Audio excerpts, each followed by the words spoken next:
Yo guys, welcome to a brand new show we have started, which is called the Yooniverse Uncut.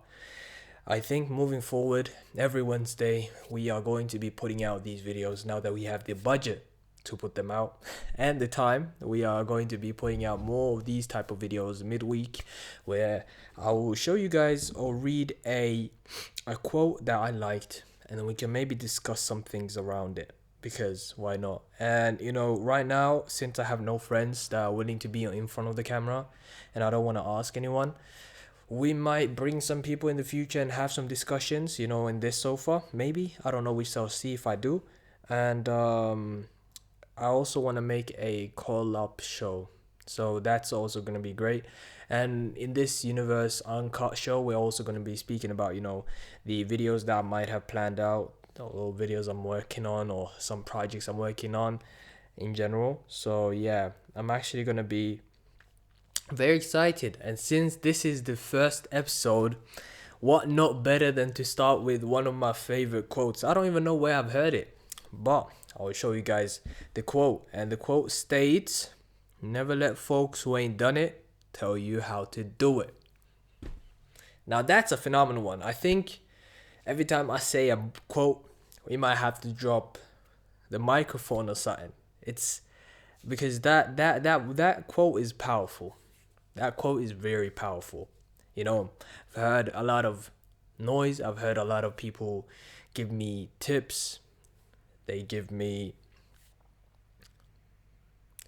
things to do or advice on things in general that they might have never done themselves. They will give me advice on my YouTube channel, how to run it, how to, maybe do this and that. Oh yeah, mate, you know what, man? Yeah, start a TikTok. Yeah, start this. Yo, bro, you should do this. You should do that. Or no, don't go that way. Don't go that way. Actually, make content about that instead.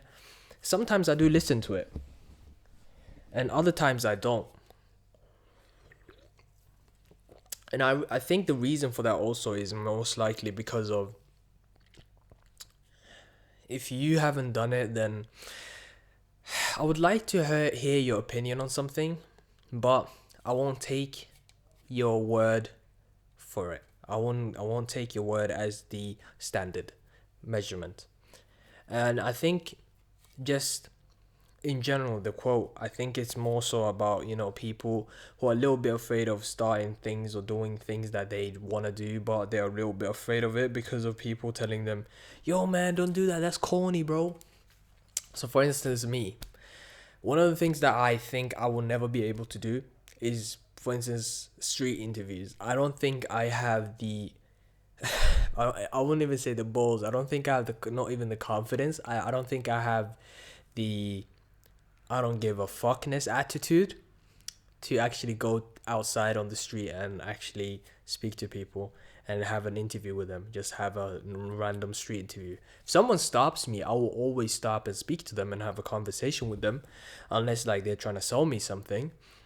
However, if they do approach me, I always speak to them because I know how hard it is to actually ask someone to, give them your time. And yeah, I think it's just very interesting to see people that actually do it, and when they do it, it's so inspiring to see how easy they are able to speak to people. Like, I always think that I am easy to, or not easy to speak to. That's true, but I think I'm also a person that sometimes struggles with speaking to people in general. Like, I wouldn't stop someone in the street and speak to them, but if I have to, I can. Like, I do have that. I think I have that vibe and personality to be able to go to someone and actually speak to them. But if I don't have to, then I don't need to. Because I remember it was maybe 2022 when I started this selling company, or not started it, but when I started working at this business firm that did some marketing and sales. And one of the things that they did was they had a humanitarian project where you had to go out and sell this subscription to people about kids getting some food and education. And I felt like it was very easy for me to be I was very good at it. I think I was able to sell it quite good. And the reason for that is because of how, I wouldn't say well spoken, but how approachable I was, and how easy and natural it came to me. Because the reason it felt very natural is I had to just put myself in the kids' shoes, and I spoke like kind of from the heart. I'm also using a script and saying, oh, just get following this exact script and just trying to do a closing. Sometimes I didn't even tell them, yo, you want to do this? Sometimes I gave them the decision, which was like, yeah, you can do it if you want to, but if you don't want to, it's completely fine. I understand. And sometimes when I did that, they always opted for the, yeah, let me do it. Because when I gave them the option to do it, it was kind of like forced upon them then, you know what I'm saying? Like it felt like, oh, he gave me the option. He's not like every other seller. He has given me the option to do it, and I can actually change someone's life with this. It's not that much money. It's like a cup of coffee. Sure, let me do it. So, and I became a team leader and all that stuff. It was a very good time in my life. And I think if I listen to people who have never done it as fast as I did some of the stuff when I was there, and I just listened to them and was like, you know what, okay, I'm gonna follow the script, I'm gonna follow exactly what they said, since they've been here a little bit longer but they haven't done what I've done. For instance, like selling this many and having this amount of streaks ongoing for so long, as if like I was LeBron James. I was like, you know what, I'm not gonna listen to anyone, I'm gonna be myself. This is about me. I have to get my money, and I have to make sure these kids also eat. So this kind of relies upon me. So I put that, responsibility on myself. And if I didn't do it, I think it would have been a problem. And I might have struggled in general with getting sales, because I was probably going to use the exact script everyone was using. I would sound kind of robotic and not myself, and people would know that I was trying to sell something to them every time I stopped them. Why did I start talking about that? I have no clue. But so far, I'm having a good time speaking. I love speaking. One of my favorite things I'm trying to learn is to reduce the filler words, the amount of filler words that I use when I speak. It's something I've been trying to reluctantly reduce, and I've been very on it, I guess I could say. So every time I speak, I try to not use and yeah. So I don't know, like filler words in general that kind of bridge the gap between when you're speaking and when you're not speaking. And since this is an uncut version and it's called the Yooniverse Uncut, you'll probably be hearing a lot of pauses, because it's supposed to be authentic and raw, and maybe edit some parts in and out depending on who I'm with. But if I'm gonna be alone, I think most of the time I'm gonna just edit it exactly, just one take. That's it. And speaking of one take, shout out to my homie who's having a podcast, one of the greatest. I actually do enjoy their podcast, even though it might not seem like it. I do watch every single episode that comes out. It's called The One Take Show. And yeah, check them out if you guys want to check them out. They have more subscribers than me and more views, but of course, man, free promo is free promo. And I did, those are my boys, so why not give them a shout out when I can. But yeah, I think the quote of today, how did it go again? It was, never let folks who ain't done it tell you how to do it.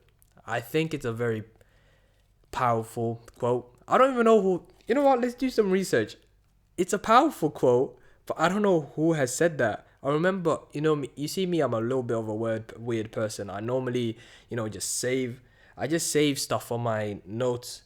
And sometimes I do save, I used to have a long list of amazing quotes. And this is from, oh, it's just a random quote. It doesn't say who has said it.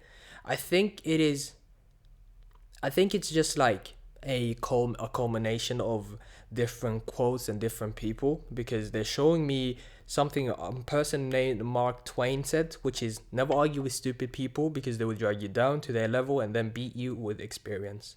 And then Theodore Roosevelt said, don't let anybody tell you you can't do something. And then we have Will Smith, who has also said something about don't ever let someone tell you that you can't do something. You got a dream, you got to protect it. So I think it's a kind of a summary of what everyone else has said. And I really like that quote. So I put it down and I thought it was a bar. So yeah, and I want to just spread it. And you guys probably know this channel is just a channel that I use to spread positivity, and not just positivity, but also I want to build a community with like-minded people, like-minded folks who want to grow and become a better person, and also have this 1% compounding effect on their life. And I also made a video about that too, if you guys want to check that out. So yeah, I think this is have been a kind of a success. It's the first episode, 11 minutes. I think gradually I will start speaking more and more and longer, depending on the day. But every Wednesday we'll try to be consistent. I will make sure this video always comes out on Wednesdays. I'll make sure, because it's very important that I stick to, schedules. Even though the latest video came out on a Monday, but I really like the video. I think also moving forward in this Yooniverse Uncut shows, I think I also want to speak about the video I made and the process behind it and why I wanted to make it. So we can just speak a little bit quickly about it. It's about Kanye West and Diddy. And if you guys haven't watched it, basically I'm just speaking about toxic ambition and kind of differentiating the difference between toxic ambition and healthy ambitions, and what's good and what's bad. And I'm also using examples of P. Diddy, who is in a very hot waters right now, especially after 50 Cent made this documentary. But I don't even think 50 Cent is that great of a person to be making documentaries and, judging people, I would say. But also Kanye West, a person that has kind of inspired me. And he has also said that if you are a fan of me, you're a fan of yourself, because the music that I create, it kind of envisions what you want for your life.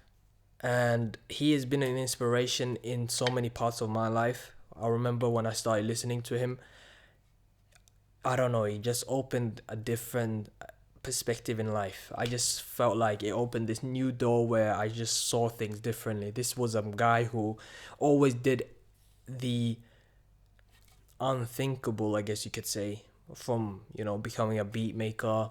And then when he was at the top of making beats and being one of the best producers, he was like, you know what, I want to rap. That's been my dream. And then people were like, no, don't do it. He went and became a rapper. And then he wanted to go into the fashion world. People said, no, stick to being a rapper. He created Yeezy, had so many collaborations with Gap, Balenciaga, the list goes on. And he has been a pioneer in so many different aspects in life, and it kind of inspires me. So I used both of them to kind of show the similarities and also their differences, as well as also how Kanye West, even though he's this great guy in my eyes, he also has these traits that kind of resemble the toxic ambition part, while we also have Diddy, who is the prime example of toxic ambition and always wanting more and more. And I was kind of playing with the idea of, can you really be successful like them but not have that kind of toxic ambition and that drive that kind of like pushes everyone away and you're thinking about yourself all the time? So can you really reach that level without like hurting people or burning bridges? And that all comes down back to the can you be a ethical billionaire? So I don't know, maybe I was overthinking it. I watched the documentary. I think I said it in the video too. I kind of derailed the other video I was gonna have. It was about something about happiness. So I was like, you know what? Let's make a video about this and see what's up. So yeah, I think I liked the video. I enjoyed it. The edit, even when I was editing it, I kind of actually enjoyed watching it multiple times. I rewatched it because I liked the delivery of the video, and I also liked the editing part. Of course, now that I've slept on the editing part, there's some places I would have tweaked, some songs I would have rather added. For instance, the one of those Jay-Z songs, I don't remember, it's from the Blueprint 2. It was kind of stuck in my head today, so I was like, you know what, that song would have perfectly fit it into that exact part of the video. But all of these are very niche details, and I feel like maybe, I don't know, maybe if I change thumbnails, or if I actually try and become like this big YouTuber, I think I would do it quite well if I change the subject or the niche I am in. Because now I'm in this niche of, you know, philosophical kind of video essays where I speak about mental health. I speak about just problems people usually encounter, things I encounter, and the main concept with my YouTube channel was because I was bored, so I wanted to just make videos in general that didn't have any meaning to them.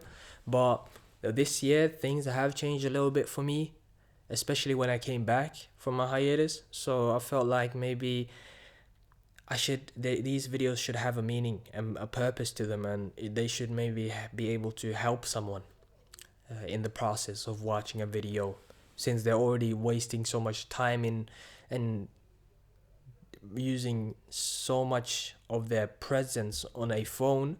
They might as well just use it to maybe learn a thing or two. And if I can change someone's life for the better, maybe I should make a video that can do that. That was my plan, and I think I will just stick to this niche, and hopefully people like what I'm doing. And if they do, they are here. If they don't, they don't. It's simple as that, because at the end of the day, I think I'm doing this mostly for myself and then for others as well. So yeah, I have spoken for now 17 minutes. This was not supposed to be 17 minutes. So yeah, I was supposed to actually end it like when it hit 10-minute mark, but I went into another rant. I love speaking. And yeah, I think I'll try to be a lot more consistent with the Wednesdays. Try and, you know, post regularly. And yeah, Yooniverse Uncut, thank you guys for watching. The calling shows will happen once we grow, you know, once we build this foundation and people actually start liking the videos, and, you know, there's a community around it. We'll start making some call-ups. People can call in and we can have some dialogues. They can speak about their favorite quotes or a book they read, and we can have this dialogue. And I really, really would love that. It would have been very, very fun time.